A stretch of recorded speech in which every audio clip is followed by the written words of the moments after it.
नमस्कार साहित्य प्रेमियों। आज हम लेकर आए हैं मुंशी प्रेमचंद जी की लिखी कहानी धोखा। सती कुंड में खिले हुए कमल वसंत के धीमे धीमे झोंकों से लहरा रहे थे और प्रातःकाल की मंद मंद सुनहरी किरणें उनसे मिल मिल कर मुस्कुराती थीं। राजकुमारी प्रभा कुंड के किनारे हरी हरी घास पर खड़ी सुंदर पंछियों का कलरव सुन रही थी।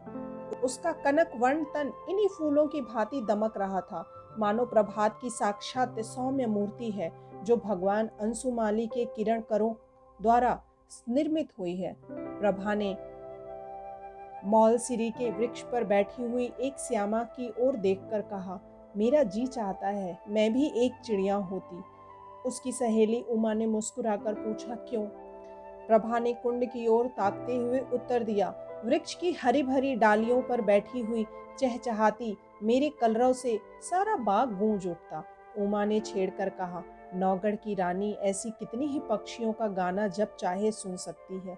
प्रभा ने संकुचित होकर कहा, मुझे नौगढ़ की रानी बनने की अभिलाषा नहीं है। मेरे लिए किसी नदी का सुनसान किनारा चाहिए, एक वीणा और ऐसे ही सुंदर सुहावने पक्षियों के संगीत की मधुर ध्वनि में मेरे लिए सारे संसार का ऐश्वर्य भरा हुआ है। प्रभा का संगीत पर अपरिमित प्रेम था। वह बहुधा ऐसे ही सुख स्वप्न देखा करती थी। उमा उत्तर देना चाहती थी, इतने में बाहर से किसी के गाने की आवाज आई। कर गए थोड़े दिन की प्रीति। प्रभा ने एकाग्र मन होकर सुना और अधीर होकर कहा, बहन इस वाणी में जादू है, मुझसे अब बिना सुने नहीं रहा जाता, इसे भीतर बुला लाओ। उस पर भी गीत का जादू असर कर रहा था। वह बोली, निसंदेह ऐसा राग मैंने आज तक नहीं सुना, खिड़की खोलकर बुलाती हूँ। थोड़ी देर में रागिया भीतर आया। सुंदर सजीले बदन का नौजवान था। नंगे पैर, नंगे सिर, कंधे पर एक मृग चर्म, शरीर पर एक गेरुआ वस्त्र, हाथों में एक सितारा, मुखारविंद से तेज छिटक रहा था। उसने दबी हुई दृष्टि से दोनों कोमलांगी रमणियों को देखा और सिर झुकाकर बैठ गया। प्रभा ने झिझकती हुई आंखों से देखा और दृष्टि नीचे कर ली। उमा ने कहा, योगी जी हमारे बड़े भाग्य थे कि आपके दर्शन हुए, हमको भी कोई पद सुनाकर कृतार्थ कीजिए। योगी ने सिर झुकाकर उत्तर दिया, हम योगी लोग नारायण का भजन करते हैं, ऐसे ऐसे दरबारों में हम भला क्या गा सकते हैं, पर आपकी इच्छा है तो सुनिए। कर गए थोड़े दिन की प्रीति, कहाँ वह प्रीति, कहाँ यह बिछरन, कहाँ मधुबन की रीति। कर गए थोड़े दिन की प्रीति। योगी का रसीला करुण स्वर, सितार का सुमधुर निनाद, उस पर गीत का माधुर्य प्रभा को वेसुध किए जाता देता था। उसका रसज्ञ स्वभाव और उसका मधुर रसीला गान अपूर्व संयोग था। जिस भांति सितार की ध्वनि गगन मंडल में प्रतिध्वनित हो रही थी, उसी भांति प्रभा के हृदय में लहरों की हिलोरें उठ रही थीं। वे भावनाएं जो अब तक शांत थीं जाग पड़ी। हृदय सुख स्वप्न देखने लगा। सती कुंड के कमल तिलिस्म की परियां बन बन कर मंडराते हुए भैरों से करजोड़ सजल नयन को कहते थे, कर गए थोड़े दिन की प्रीति। सुर्ख और हरी पत्तियों से लदी हुई डालियां सिर झुकाए चहकते हुए पक्षियों से रो रो कर कहती थी, कर गए थोड़े दिन की प्रीति। और राजकुमारी प्रभा का हृदय भी सितार की मस्तानी तान के साथ गूंजता था, कर गए थोड़े दिन की प्रीति। प्रभा बघौली के राव देवीचंद की एक लौती कन्या थी। राव पुराने विचारों के रईस थे, कृष्ण की उपासना में लवलीन रहते थे, इसलिए इनके दरबार में दूर दूर से कलावंत और गवैये आया करते और इनाम एक राम पाते थे। राव साहब को गाने से प्रेम था। वे स्वयं भी इस विद्या में निपुण थे। यद्यपि अब वृद्धावस्था के कारण यह शक्ति निशेष हो चली थी, पर फिर भी विद्या के गुण तत्वों से पूर्ण जानकार थे। प्रभा बाल्यकाल से ही इनकी सोहबतों में बैठने लगी। कुछ तो पूर्व जन्म का संस्कार और कुछ रात दिन गाने की ही चर्चाओं ने उसे भी इस फल से अनुरक्त कर दिया था। इस समय उसके सौंदर्य की खूब चर्चा थी। राव साहब ने नौगढ़ के युवक और सुशील राजा हरिश्चंद्र से उसकी शादी तजवीज की थी। उभय पक्ष में तैयारियां हो रही थी। राजा हरिश्चंद्र मेयू कॉलेज अजमेर के विद्यार्थी और नई रोशनी के भक्त थे। उनकी आकांक्षा थी कि उन्हें एक बार राजकुमारी प्रभा से साक्षात्कार होने और प्रेमालाप करने का अवसर दिया जाए, किंतु राव साहब इस प्रथा को दूषित समझते थे। प्रभा राजा हरिश्चंद्र के नवीन विचारों की चर्चा सुनकर इस संबंध से बहुत संतुष्ट न थी, पर जब से उसने इस प्रेममय युवा योगी का गाना सुना था, तब से तो वह उसी के ध्यान में डूबी रहती। उमा उसकी सहेली थी, इन दोनों के बीच कोई पर्दा न था, परंतु इस भेद को प्रभा ने उससे भी गुप्त रखा। उमा उसके स्वभाव से परिचित थी, ताड़ गई, परंतु उसने उपदेश करके इस अग्नि को भड़काना उचित न समझा। उसने सोचा कि थोड़े दिनों में यह अग्नि आप से आप शांत हो जाएगी। ऐसी लालसाओं का अंत प्रायः इस तरह हो जाया करता है, किंतु उसका अनुमान गलत सिद्ध हुआ। योगी की वह मोहनी मूर्ति कभी प्रभा की आंखों से न उतरती। उसका मधुर राग प्रतिक्षण उसके कानों में गूंजा करता। उसी कुंड के किनारे वह सिर झुकाए सारा दिन बैठी रहती। कल्पना में वही मधुर हृदयग्राही राग सुनती और वही योगी की मनोहारिणी मूर्ति देखती। कभी कभी उसे ऐसा भास होता कि बाहर से यह आवाज़ आ रही है। वह चौंक पड़ती और तृष्णा से प्रेरित होकर वाटिका की चहार दीवारी तक जाती और वहाँ से निराश होकर लौट आती। फिर आप ही विचार करती, यह मेरी क्या दशा है, मुझे यह क्या हो गया है। मैं हिंदू कन्या हूँ, माता पिता जिसे सौंप दे उसकी दासी बनकर रहना धर्म है। मुझे तन मन से उसकी सेवा करनी चाहिए। किसी अन्य पुरुष का ध्यान तक मन में लाना मेरे लिए पाप है। आह, यह कलुषित हृदय लेकर मैं किसी मुंह से पति के पास जाऊंगी। इन कानों से क्यों कर प्रणय की बातें सुन सकूंगी, जो मेरे लिए व्यंग से भी अधिक कर्ण कटु होंगी। इन पापी नेत्रों से वह प्यारी प्यारी चितवन कैसे देख सकूंगी, जो मेरे लिए वज्र से भी हृदय भेदी होगी। इस गले में वे मृदुल प्रेम बाहु पड़ेंगे, जो लौ दंड से भी अधिक भारी और कठोर होंगे। प्यारे, तुम मेरे हृदय मंदिर से निकल जाओ, यह स्थान तुम्हारे योग्य नहीं। मेरा वश होता तो तुम्हें हृदय की सेज पर सुलाती, परंतु मैं धर्म की रस्सियों से बंधी हूँ। इस तरह 1 महीना बीत गया।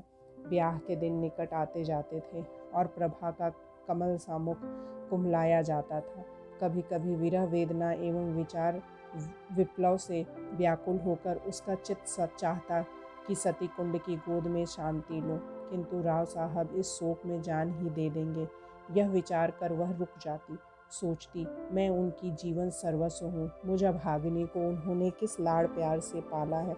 मैं ही उनके जीवन का आधार और अंतकाल की आशा हूँ। नहीं, यूँ प्राण देकर उनकी आशाओं की हत्या न करूँगी। मेरे हृदय पर चाहे जो बीते, उन्हें न कुढ़ाऊँगी। प्रभा एक योगी गवैये के पीछे उन्मत्त हो जाना कुछ शोभा नहीं देता। योगी का गाना तानसेन के गानों से भी अधिक मनोहर क्यों न हो, पर वह एक राजकुमारी का उसके हाथों बिक जाना हृदय की दुर्बलता प्रकट करता है। राव साहब के दरबार में विद्या की, शौर्य की और वीरता से प्राण हवन करने की चर्चा न थी। यहाँ तो रात दिन राग रंग की धूम रहती थी। यहाँ इसी शास्त्र के आचार्य प्रतिष्ठा के मसनद पर विराजित थे और उन्हीं पर प्रशंसा के बहुमूल्य रत्न लुटाए जाते थे। प्रभा ने प्रारंभ ही से इसी जलवायु का सेवन किया था और उस पर इनका गाढ़ा रंग चढ़ गया था। ऐसी अवस्था में उसकी गान लिप्सा ने यदि भीषण रूप धारण कर लिया तो आश्चर्य ही क्या है। शादी बड़ी धूमधाम से हुई। राव साहब ने प्रभा को गले लगाकर विदा किया। प्रभा बहुत रोई। उमा को वह किसी तरह छोड़ती न थी। नौगढ़ एक बड़ी रियासत थी और राजा हरिश्चंद्र के सुप्रबंध से उन्नति पर थी। प्रभा की सेवा के लिए दासियों की एक पूरी फौज थी। उसके रहने के लिए वह आनंद भवन सजाया गया था, जिसके बनाने में शिल्प विशारदों ने अपूर्व कौशल का परिचय दिया था। श्रृंगार चतुराओं ने दुल्हन को खूब संवारा। रसीले राजा साहब अधरामृत के लिए विवल हो रहे थे। अंतपुर में गए, प्रभा ने हाथ जोड़कर सिर झुकाकर उनका अभिवादन किया। उसकी आंखों से आंसू की नदी बह रही थी। पति ने प्रेम के मद में मत होकर घूंघट हटा दिया। दीपक था पर बुझा हुआ, फूल था पर मुरझाया हुआ। दूसरे दिन से राजा साहब की यह दशा हुई कि भौरे की तरह प्रतिक्षण इस फूल पर मंडराया करते। न राजपाट की चिंता थी, न सैर और शिकार की परवाह। प्रभा की वाणी रसीला राग थी, उसकी चितवन सुख का सागर और उसका मुख चंद्र आमोद का सुहावना कुंज। बस प्रेम मद में राजा साहब बिल्कुल मतवाले हो गए थे। उन्हें क्या मालूम था कि दूध में मक्खी है। यह असंभव था कि राजा साहब के हृदयहारी और सरस व्यवहार का, जिसमें सच्चा अनुराग भरा हुआ था, प्रभा पर कोई प्रभाव न पड़ता। प्रेम का प्रकाश अंधेरे हृदय को भी चमका देता है। प्रभा मन में बहुत लज्जित होती। वह अपने को इस निर्मल और विशुद्ध प्रेम के योग्य न पाती थी। इस पवित्र प्रेम के बदले में उसे अपने कृत्रिम रंगे हुए भाव प्रकट करते हुए मानसिक कष्ट होता था।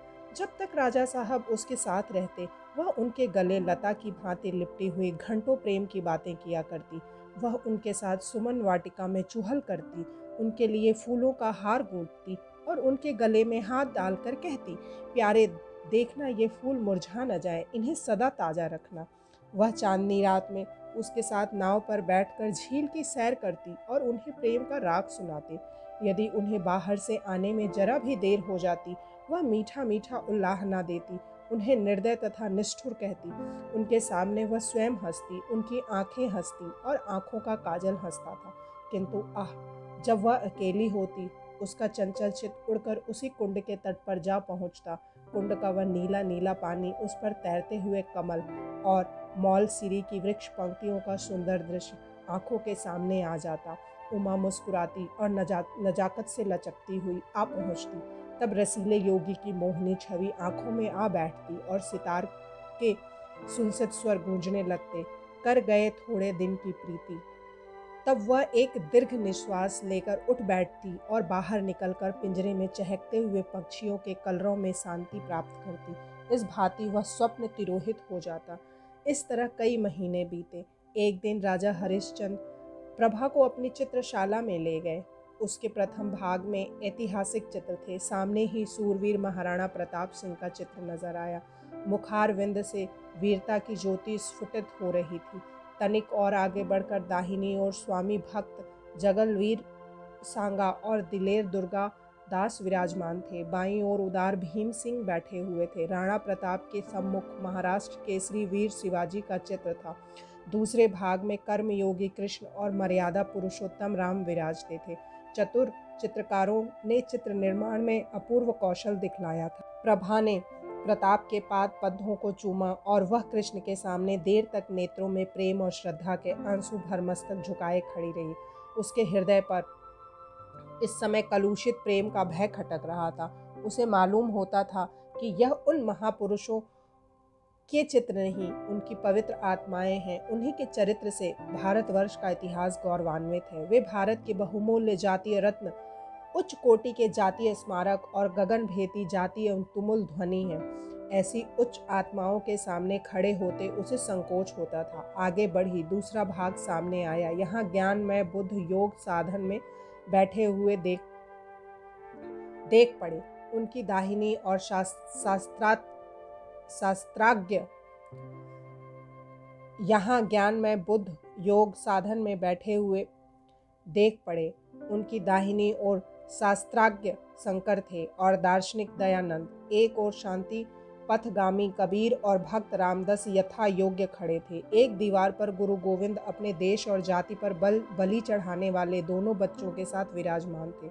दूसरी दीवार पर वेदांत की ज्योति फैलाने वाले स्वामी राम तीर्थ और विवेकानंद विराजमान थे। चित्रकारों की योग्यता एक एक अव्यय से टपकती थी। प्रभा ने इनके चरणों पर मस्तक टेका। वह उनके सामने सिर न उठा सकी। उसे अनुभव होता था कि उसकी दिव्य आंखें उसके दूषित हृदय में चुभी जाती हैं। इसके बाद तीसरा भाग आया। यह प्रतिभाशाली कवियों की सभा थी। सर्वोच्च स्थान पर आदि कवि वाल्मीकि और महर्षि वेदव्यास सुशोभित थे। दाहिनी ओर श्रृंगार रस के अद्वितीय कवि कालिदास थे। बाईं तरफ गंभीर भावों से पूर्ण भवभूति निकट ही भारती हरि और संतोषाश्रम में बैठे हुए थे। दक्षिण की दीवार पर राष्ट्रभाषा हिंदी के कवियों का सम्मेलन था। सहृदय कवि सूर, तेजस्वी तुलसी, सुकवि केशव और रसिक बिहारी यथाक्रम विराजमान थे। सूरदास ने प्रभा का अगाध प्रेम था। वह समीप जाकर उनके चरणों पर मस्तक रखना ही चाहती थी कि अकस्मात उन्हीं चरणों के सम्मुख सर झुकाए उसे एक छोटा सा चित्र दिख पड़ा।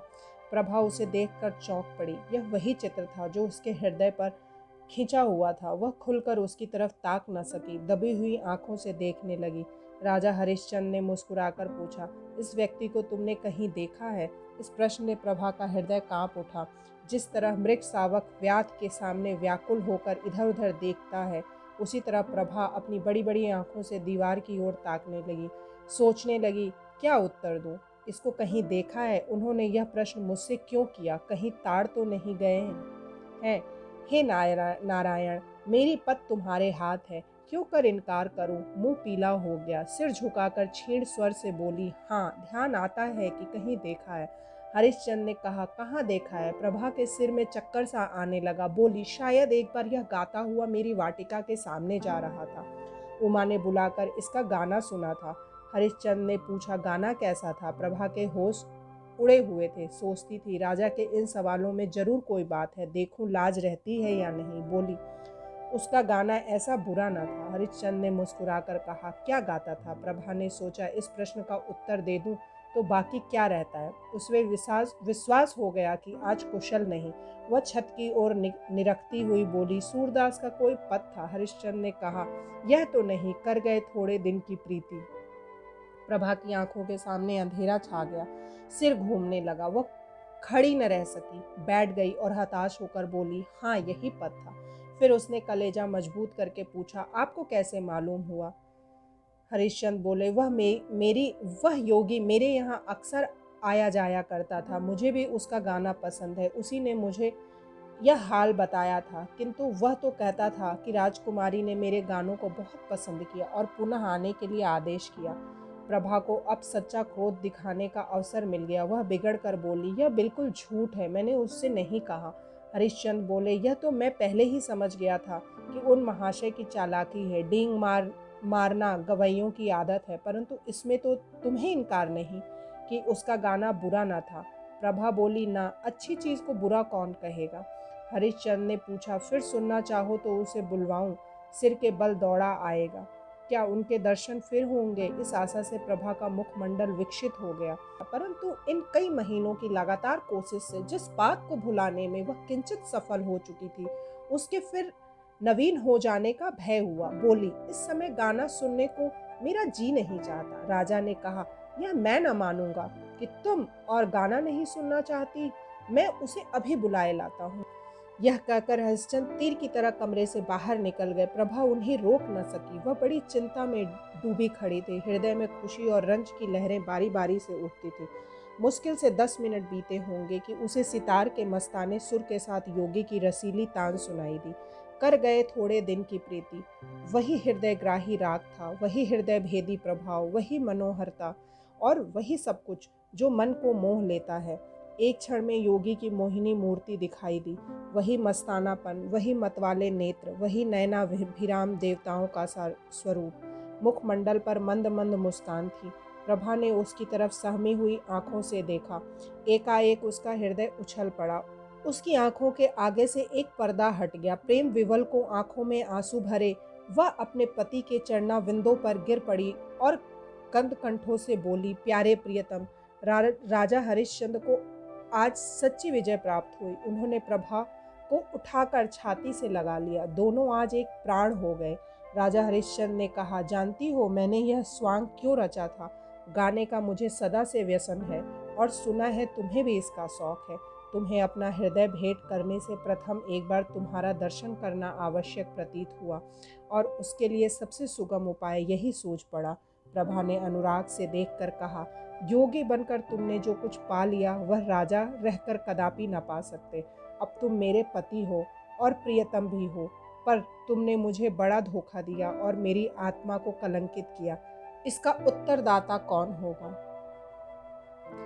यदि इस प्रस्तुति ने आपके हृदय को स्पर्श किया हो तो कृपया इस वीडियो को लाइक करें, कमेंट करें और साहित्य सागर चैनल को सब्सक्राइब करना ना भूलें। धन्यवाद।